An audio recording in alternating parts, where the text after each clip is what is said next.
She was hiding in a cupboard, feet away from the courtroom convicting her killer. He was declared legally dead by a court of law, then found dealing bets under a stranger's name. She slept under bridges for a decade, while her husband held a funeral for a body that was never found. 3 disappearances. 3 impossible returns. This is what really happened. Welcome back to Missing Casebook. Today, 3 real people who vanished without a trace, and the strange, true stories of how they came back.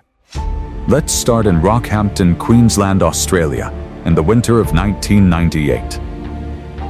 On August 31st, 1998, 14-year-old Natasha Ryan was dropped off at school by her mother. She never walked into a classroom. She simply vanished. Her disappearance came at the worst possible time. Rockhampton was already gripped by fear. A serial killer named Leonard Fraser was preying on young women across the region. 9-year-old Kira Steinhardt had disappeared in April 1999. 19-year-old Sylvia Benedetti had vanished in November 1998. 39-year-old Julie Turner was gone by December of that same year. So when Natasha disappeared just months before that pattern began, investigators feared the worst, and their fears seemed confirmed when Fraser was arrested and eventually confessed to killing her. For nearly 5 years, Natasha Ryan was presumed dead.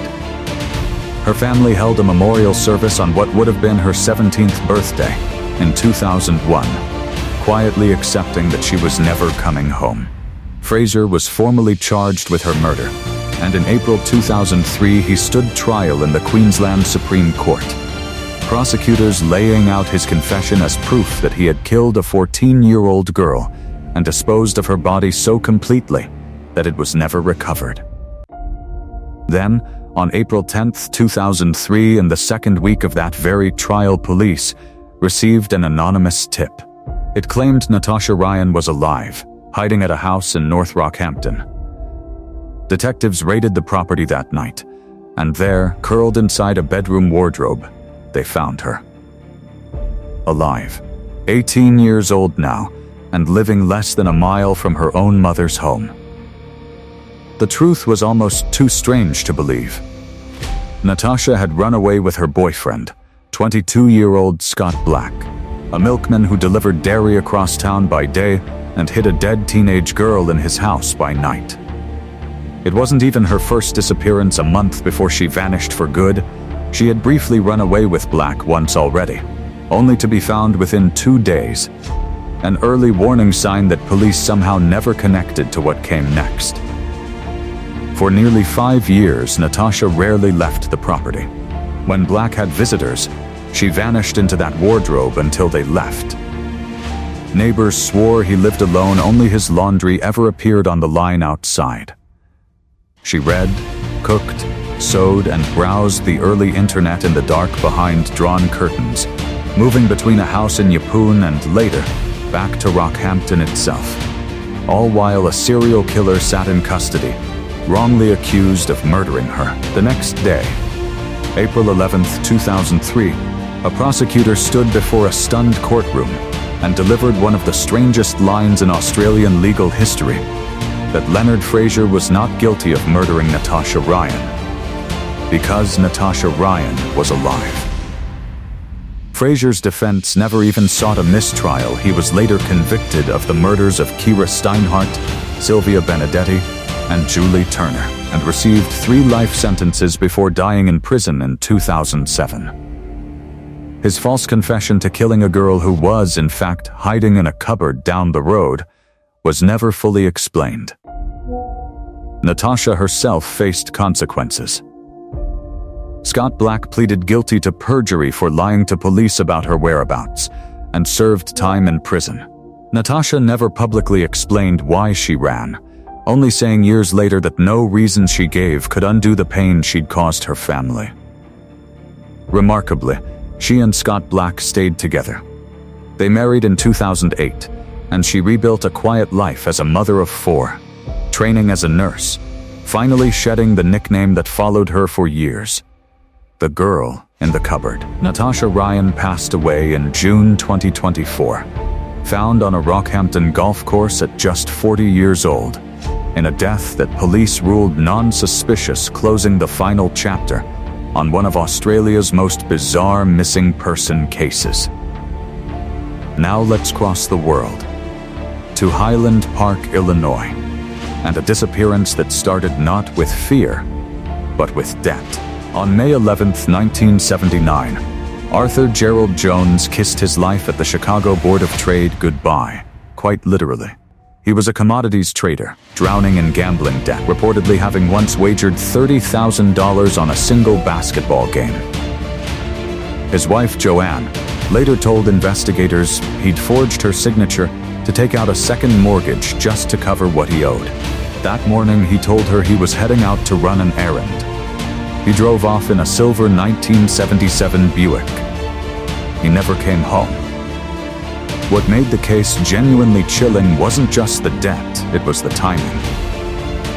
2 weeks before Jones vanished, a friend of his, another commodities trader, was murdered inside his own home in Inverness, Illinois. Chicago was in the grip of a brutal bookie war between organized crime and independent operators, and bettors on both sides were turning up dead. The FBI investigated Jones's disappearance for years, chasing a suspected mafia connection, but the case went cold, and stayed cold. In 1986, an Illinois court formally declared Arthur Gerald Jones legally dead. His widow and their 3 children received $47,000 in Social Security survivor benefits, and as far as anyone knew, that was the end of his story. It wasn't. Jones had faked his own disappearance. Investigators later learned he'd paid a Chicago contact $800 for a fake identity before he ever vanished, adopting the name Joseph Richard Sandelli, complete with a Social Security number stolen from a real, unrelated man named Clifton Goodenough. Under that borrowed name, Jones drifted through Florida, California, and Nevada, reportedly arrested at least 7 separate times over the decades without a single agency, connecting the dots back to a man Illinois courts had declared dead. He eventually settled in Las Vegas, working as a bookie inside a casino, the same profession that had supposedly cost him everything in Chicago, hiding in plain sight for roughly 10 years under his stolen name.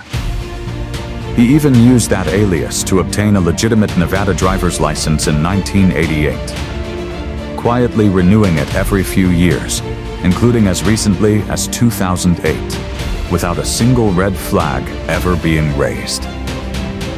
The unraveling came in July 2011, more than 30 years after he vanished, when Social Security Administration investigators flagged suspicious activity tied to Clifton Goodenough's Social Security number.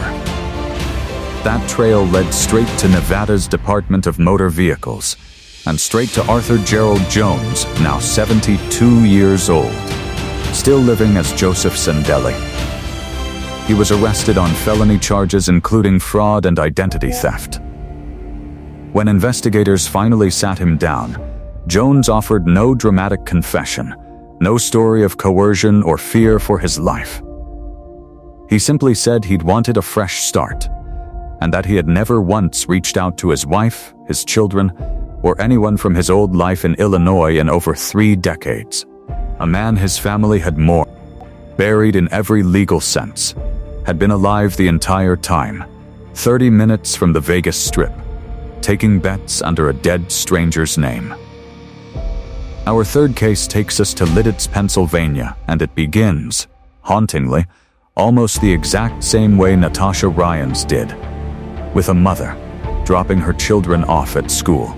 On the morning of February 8, 2002, 42-year-old Brenda Heist dropped her 12-year-old son and 8-year-old daughter off at school, just like any other day. When they came home that afternoon, the house told a story frozen mid-motion. Dinner sat out, defrosting. A load of laundry sat half-finished.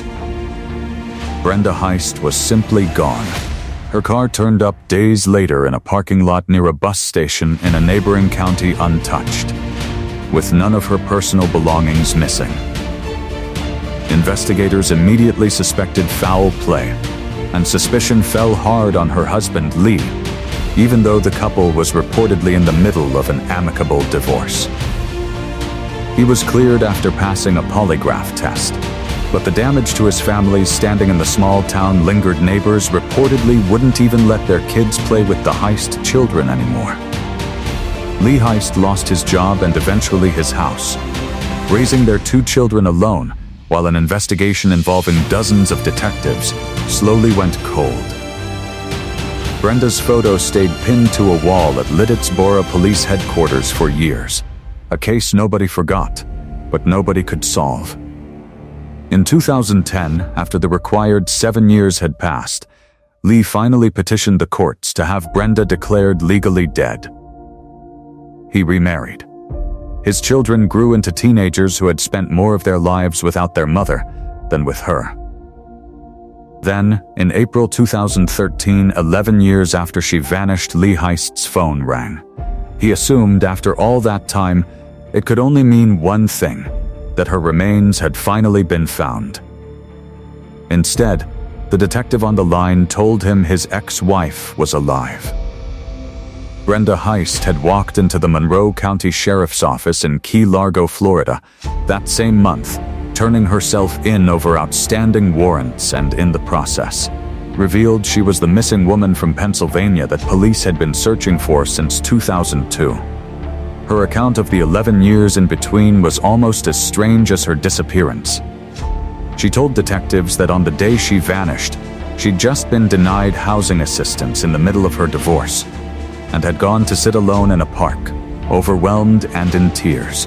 There, she said, 2 women and a man approached her, and on a whim she agreed to join them hitchhiking all the way to Florida. She described roughly 2 years living homeless, sleeping under bridges and eating discarded fast food, followed by about 7 years living in a camper in Key West with a man she'd met, working odd jobs for cash, no ID required. When that relationship ended, she said she returned to living on the streets for another 2 years before finally turning herself in, telling police she was simply tired of running. But that account later came into question. A Florida woman named Sandra Forrester told CNN that around 2010 or 2011, Brenda, going by the alias Lovey Smith, had actually lived with her as a housekeeper and close friend for roughly a year, telling Forrester an entirely different story, that her husband had died, and that she'd never even had children. Detectives admitted they weren't certain they had the full picture of those 11 missing years. What was certain was the fallout. Brenda Heist's now adult daughter, just 20 at the time, told reporters bluntly that she had no interest in reconnecting, saying her mother didn't deserve to see her after 11 years of silence. Detective Schofield himself admitted he never took Brenda's photograph off his office wall, even after years of dead ends, and said he was genuinely stunned that the woman he'd long assumed was murdered had simply walked back into a police station on her own. Brenda Heist, once legally declared dead on paper, was released from custody in Florida, a free woman in the eyes of the law, but a stranger in almost every other sense to the family she'd left behind. 3 disappearances. 3 women and men who the world had already grieved, already buried in spirit, if not in fact. Natasha Ryan, hidden in plain sight, less than a mile from her mother, while a killer nearly went to prison for a murder that never happened. Arthur Gerald Jones, legally dead for 25 years, working as a bookie under a stolen identity 30 minutes from the Las Vegas Strip.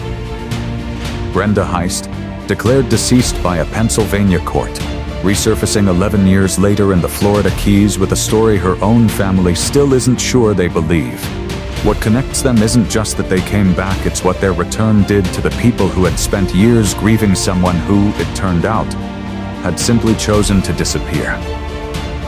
If cases like these keep you up at night, wondering how anyone vanishes for years without a trace, you're in the right place. Hit subscribe to Missing Casebook so you never miss a story like this one. Drop a comment telling us which of these 3 cases stunned you the most, and we'll see you in the next episode.